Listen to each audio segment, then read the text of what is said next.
असं वाटतं की सावरकरांविषयी नाही, आंबेडकर, जिन्ना आणि सावरकर या तिघांना अतिशय प्रयत्नपूर्वक गांधी आणि नेहरूंनी एकत्र येऊ दिलं नाही.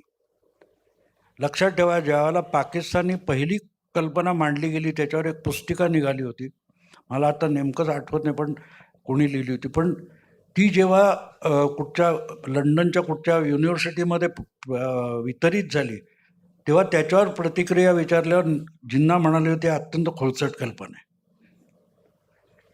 पण त्यांना ढकलून मुस्लिमांकडे नेणं, त्यांना ढकलून हिंदूंकडे नेणं आणि आंबेडकरांना आवाज न देणं, हे जे डाव गांधींच्या राजकारणातून खेळले गेले त्याचा फायदा नेहरूंना मिळाला. आणि नेहरू म्हणजे गांधीजींच्या लेवलवर तुम्ही बघाल तर नेहरू म्हणजे मनमोहन सिंग होते.